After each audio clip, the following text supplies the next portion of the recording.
Hey guys, Kiko here for another Q&A. First of all, subscribe to the channel, leave your comments, leave your questions, and here we go. Ariosto Jr. What do you do when you're sick, but you have to do your show? You know the answer. It's a great question, but you know the answer. You have to do the show. There's no other way, show must go on. You know that, right? So I remember in Japan with Megadeth and Anthrax, and I was sick and I did the shows. Tokyo, Osaka, important shows.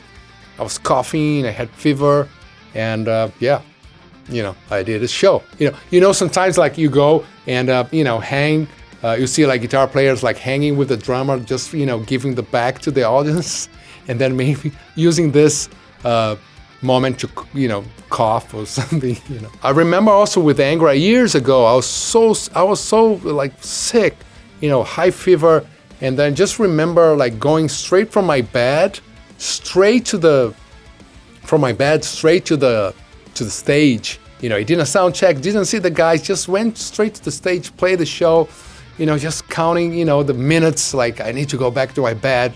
And then I went back to my bed, my hotel room, and it was tough, and then you just kind of, be there, just hang there and play the songs, and it's harder to concentrate, to focus, it's hard to play, but of course the adrenaline and the lights, the audience gives you like this extra strength to survive those 90 minutes, 1 hour or something. You can talk to the band guys, it's like, can we, cut 2 or 3 songs of the set, and that happens.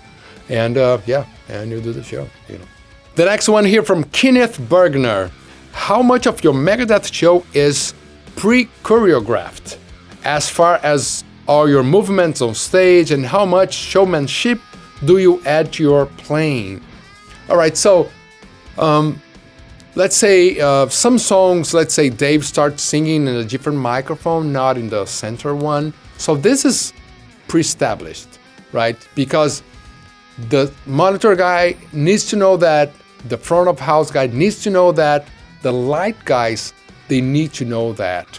You have the stage positions, right? So I'm stage left, Dave center stage. So we know like which song, which part of the song, the place we're gonna be, because this is very important, mainly if we change the microphones, because the monitor guy needs to know that, because he has to adjust to the right, the main voice to the right microphone, and front of house as well.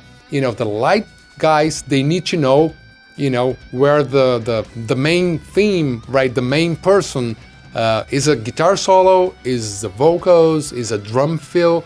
So we all need to know that. So this is pre-established, right? Also, how far you go to the front of the stage, or you go back close to the cabinets, right? Or close to the drum riser, because that gives a sense of importance in the mix, kind of. It's like mix faders, like, okay, the singer is singing, so it's in front, and then you're playing a rhythm track, so you might, step back, but when you have a guitar solo, you might go to the front, and then the singer goes back. That's the dynamics, like, you can imagine kind of like a mix faders, you have a guitar solo, you push the faders, to the front.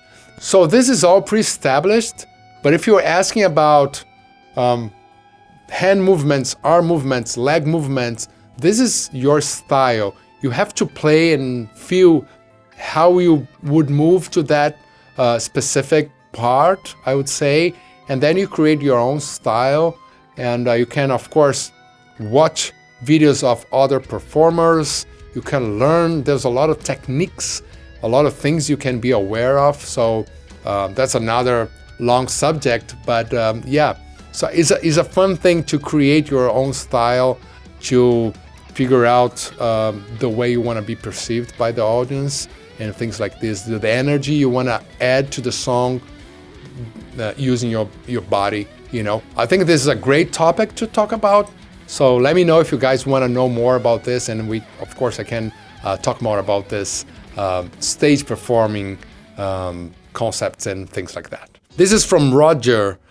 Have you ever accidentally cut your finger prior to a show, and how did you manage to play? Super glue, mega fan. Yeah, of course. Like stupid stuff like cutting something and backstage, like in a fruit or something, and then lime, doing some caipirinha.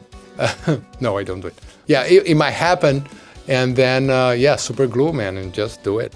You have to do it. There's no escape. And then, just like, just suffer during the show with that painful cut, but that's okay, Last tour, I had a horrible strain, and then I was in Chicago. So if you were there, let me know, because I couldn't walk. Hangar 18, first song, I felt this horrible pain in my leg, and I couldn't move. I just couldn't move. Then I asked for a minute, in between the first and the second song, and then I went back on stage and then just did the show. I was not walking at all, and not singing. I was just there doing the solos, all the parts like in the same place. If you were there at the show, probably you probably saw me. It's like, oh, Kiko's not moving at all. What's going on? Yeah, so like my legs were like completely destroyed. Well, anyway, so it happens, and then you have to do the show. Yeah, you have to do the show. All right, so thanks a lot for the questions. Subscribe to the channel, leave your questions, leave your comments, and see you in the next video.